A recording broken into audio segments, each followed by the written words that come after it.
Hey guys, welcome to the Q with Q podcast with me, your host Quentin R. Giles, or just Q. And I had to come through. I do apologize. I have not been doing the podcast like I consistently was when we first started, like a month ago. And I apologize for that. Sometimes I get so bogged down with trying to keep up with the Instagram and the TikTok and the Patreon. Join the Patreon if you haven't been on there. And the podcast. Sometimes it can be a little overwhelming to make sure that I have content on all of these platforms. Like, low-key, I really wish I had an assistant, like a production assistant or something to kind of like help me do all of this. But one day I'll have those things. But thank you so much for supporting me. Thank you so much for rocking with me.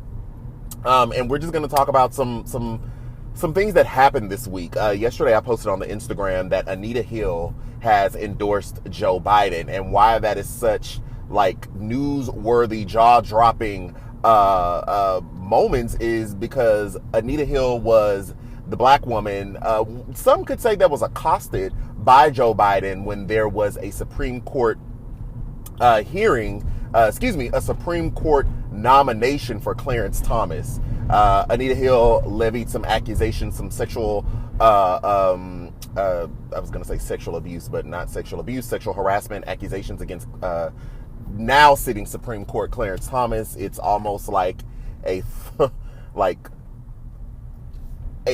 throwback to Brett Kavanaugh, even though Clarence Thomas' situation happened first, and that might be something to be said that people on the Republican side, I'm not saying Republicans, sexually harass people, but there might be something to be said about two Supreme Court nominees having such credible allegations levied against them. But Joe Biden was in the Senate committee who was over the Judiciary Committee, who was overseeing Clarence Thomas' nomination. Kind of like, if we think about Kamala Harris, wow, that's crazy. I just thought about that. Kamala Harris was in Kavanaugh's hearing.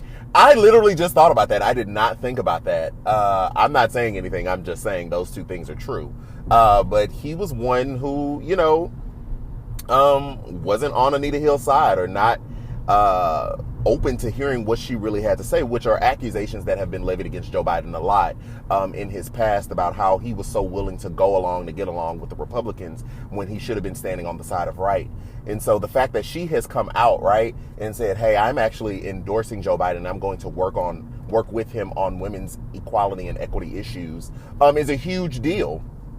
It's a very huge deal. And shout out to Anita Hill. Like, I'm sure that wasn't easy to come out and say, or to stand on the side of like, I'm going to help Joe Biden, whether you think Trump is complete trash or not.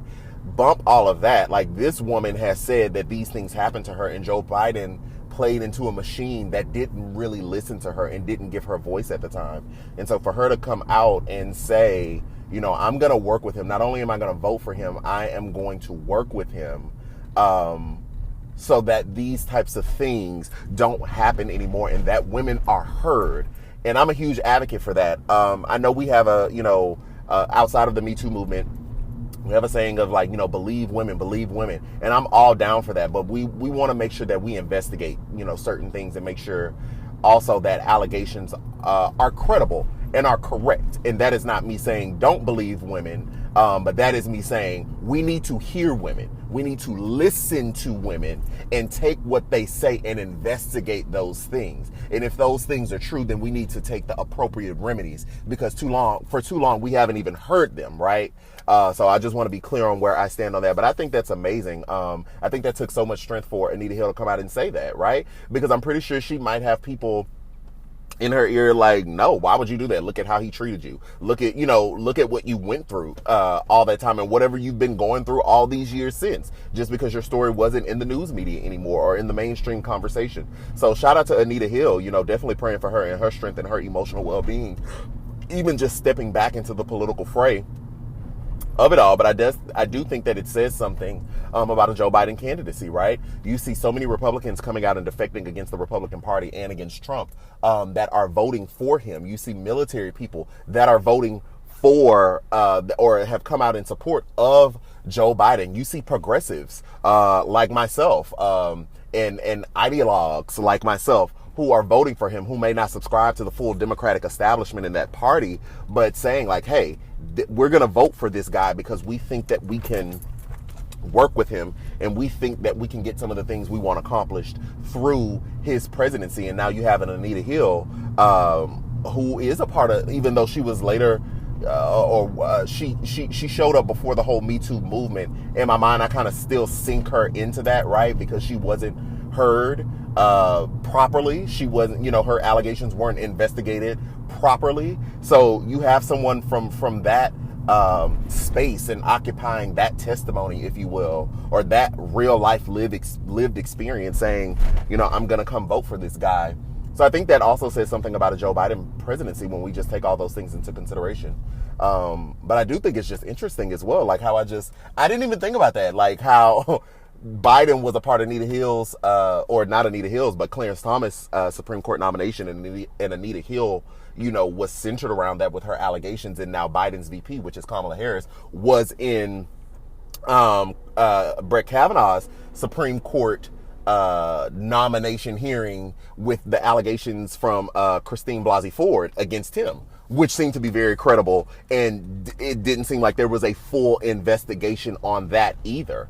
So I just think that's kind of crazy that those two things linked up, and there's definitely an opportunity for Joe Biden and Kamala Harris to they really should come out and talk about that. I don't know how much I think that they should go, against the Supreme Court justices themselves, but maybe they need to go at the establishment of it, right? And I think that's what they really should stop doing. Stop going so much for the person so much, because people are really dug into what they believe, but go into the constructs, or go into the establishments, or go into the foundation of why this thing is still a thing. Because both of you were on these Senate Judiciary hearings, and both of those had women levy credible allegations against those men. So I think there is a real opportunity for Joe Biden and Kamala Harris to come talk about that, come talk about what women's equity looks like, not just with businesses and representation in certain spaces, but what does it look like? I mean, Joe Biden authored the Violence Against Women's Act, so there's an opportunity to talk about that. There's an opportunity to say, hey, if this is my presidency, if this is my administration, then these are the things that we are going to do. These are the things that we're going to fight for in the public and the private sector, so that women, and there are men that are sexually harassed as well, so let's not discount that as well.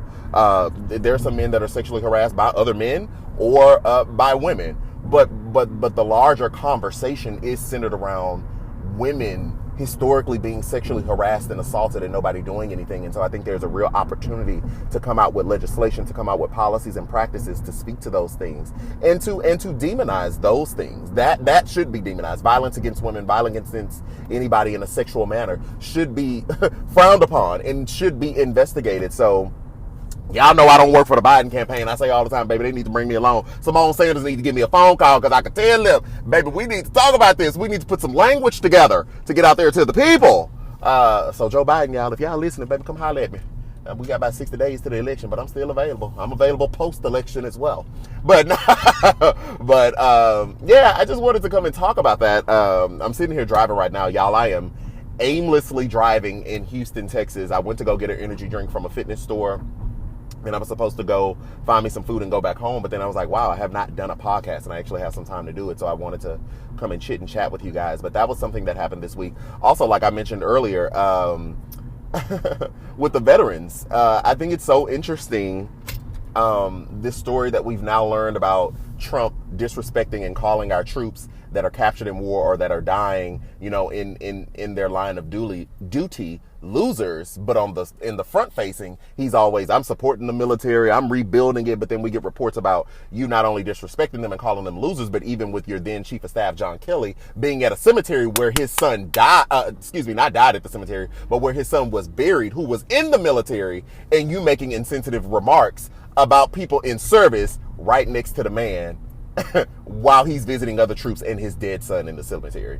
Like, it's just crazy to me. And the thing that I really thought about is somebody tweeted it, and I thought that was so good. Colin Kaepernick's message was so co-opted by this president and by the right-wing I'll say supporters, saying that by him kneeling, and he already told us him kneeling was an act of protest to the injustice against black people in the streets, black and brown people in the streets, which we're still seeing to this day, mind you. But that's what he said it was, and it was co-opted. And they said that he was disrespecting our flag and disrespecting our military.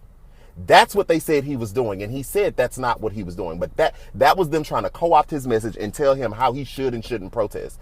All the while, we got reports that you really are disrespecting our military. You really do think these people that are in service are losers. And let me speak to people, because I don't like war. You know what I'm saying? I don't like war. I wish we didn't have war. I don't like the idea of needing armed troops and all of that, but I understand the world that we live in. So whether you are in agreement to military conflict or military action, right? Whether you agree with those things or not, the fact that these people sign up to defend our country, there is a certain respect that goes to that, right? Because there are other countries where the military works for their prime minister, their president, which this one is trying to do that, right? And it's not to protect the people, it's to protect the dynasty or the establishment.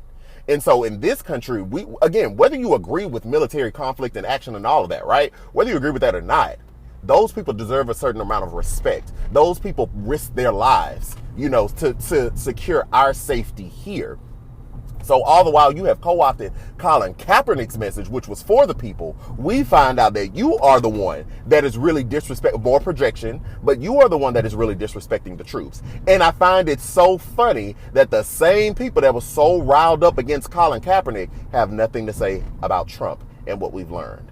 So the hypocrisy continues to reign, right? Because that's real disrespect. That is, and you're the commander in chief. You are the person that are in charge of giving the orders to sending these men and women into war or pulling them out of it. And so if you feel this way, that is not only, I don't even know the word, outstanding is not the word I'm looking for. That is not only another form of dereliction of duty, but the hypocrisy, man. The hypocrisy of you and your supporters that denigrated Colin's message, that denigrated what he was trying to do for the people for real, all the while you're doing it and nobody has anything to say. So I'm gonna leave that on the floor. That'll be what it is. I've already seen you. We see each other. I know where you stand. But I just think that the hypocrisy, man, it's crazy to me. I wish people would just come out and say they don't like black people, they don't like brown people, and they don't like poor people. That would be a lot easier than like trying to co-opt other people's messages or trying to gaslight us to say that there are not two systems of justice, like William Barr denied that there was not discrimination or racism or systematic racism in our various agencies in the government. I would really rather them just come out and say it, like, because then we could stop doing all this back and forth and trying to dispel mistruths. And we would save a whole lot of time. Just say you don't like black people. Just say you don't like brown people. Just say you don't like poor people. You think white people are first-class citizens. You think everybody else is not. I wish you would just say it, because that's what your actions say. That's what your gaslighting says. Okay? So just say it. Just say it. Just say you don't care about the military. Like, come out and tell us. They're suckers. That's what you said. So me personally, I'm kind of over the gaslighting. I'm not kind of over it. I am over the gaslighting. I wish they would just be honest and say how they feel. So then we can take the appropriate actions and say how we feel and do what we need to do as we the people. But obviously, I'm sure that wouldn't happen, because that wouldn't be politically advantageous. Whew! Child. Baby, had to take a breath. Had to take a breath real quick. I was on one on that one. I think this is a good time to take a quick break, and then we'll be back on the other side to talk about other things that had happened or that have happened over this week. Hey guys, welcome back to the Q with Q. It is me, your host, Q, or Quentin R. Giles. Quentin R. Giles. I don't know why I'm slurring my words. Quentin R. Giles. Or, you know, you can just call me Q. Baby, please don't confuse me with QAnon, the conspiracy theories. Baby, that's not what that is. We don't do no conspiracy theories over here, okay? We don't do none of that shenanigans. But anyway, thank you all so much for supporting the podcast. Before the break, you know, we were talking about sexual harassment of women and Anita Hill coming out and endorsing Joe Biden and Trump disrespecting the military and all that other stuff. And I got kind of worked up. I got a little riled up. But I'm back. Cooler heads have prevailed, and I want to talk about some other things that have happened, throughout the week. We also got a first look at Jacob Blake. He gave us a message from his hospital bed where he was basically urging the people to think about how they're living. I did post that video on my Instagram as well. I think I posted it on Instagram and TikTok. But he posted it from his hospital bed, just talking about, how life can be taken like that. We know the story. He was shot 7 times in the back by a cop. And right now, as far as we know, he's paralyzed from the waist down. He's had multiple surgeries. And I think the worst part, obviously the shooting was terrible. For me, the worst part was his 3 kids were in the car, right? His 3 young children that just saw him basically get shot 7 times in the back, and I can only imagine the psychological damage. Excuse me, y'all. The psychological damage. Wow, I am really slurring my words today. What is going? Maybe I need to go to Walter Reed and see if I can say person, dog, cat, TV. Oh my goodness. But the psychological damage that those young children are currently going through and are going to go through. But he did send a message. He seems to be in high spirits, or as best spirits as he can be from a hospital bed. I'm pretty sure that took a lot of strength and courage just to put on in front of the camera to get that message out to the people. But I go back to his children that were in the car that witnessed that. And I'm still kind of confused how nobody has been fired. I also posted on my Instagram this week, a lot of times cops will use video or law enforcement will use video against perps or alleged perpetrators, right? To say, see, we have video, we have proof, we have probable cause, all those things, we can make the arrest. But then when we see clear as day, either police misconduct or an abuse of power, an overwhelming use of force, an unwarranted use of force from cops against citizens, against the people, then the line from law enforcement and those that support law enforcement in a disturbing manner, right? Because you can support law enforcement, but you can also call a thing and say, hey, that was wrong. But the line then becomes, well, don't rush to judgment.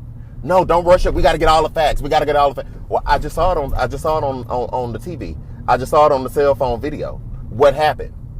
So I have to not rush to judgment when it comes to what I'm seeing in front of my face. This man walking away and you popping 7 shots in his back when you could have easily tackled him, whatever. I think the report said, he was tased twice and it didn't faze him. I don't know if you got nervous so you felt like bullets was next. Why y'all didn't Haya Kamasaki and take him down to the ground? I'm watching you hold on to his shirt and pop 7 in his back. And I have to not rush to judgment. However, we see other video of things, of people that I would say some is a righteous bust, right? Cops definitely need to do their job and take down the bad guy. But then some that's a little murky, but then you say, nope, there's the problem cause. Nope, ain't over. We can take him down. It's an unfair system. It's unfair. So I think I'm kind of over that. I think that there has to be some equality and equity in how we view things and how we treat people. Of course, everything is in context, right? Of course, I'm not a proponent of just blindly looking at something and saying like that's the thing. There are things that we have to take into context, but that can't always be the line from law enforcement. And I'll go out and say people who almost glorify law enforcement professionals to the point where you can't see the humanity in someone else and justify a man's or a woman's death just because it came at the hands of law enforcement, or then somehow try to co-opt the narrative of, well, there's black on black crime, there's white on white crime, there's Muslim on Muslim crime, there is Chinese on Chinese crime, there is Buddhist on Buddhist crime, and let's chop that down. There is crime. There is horrible things that happen.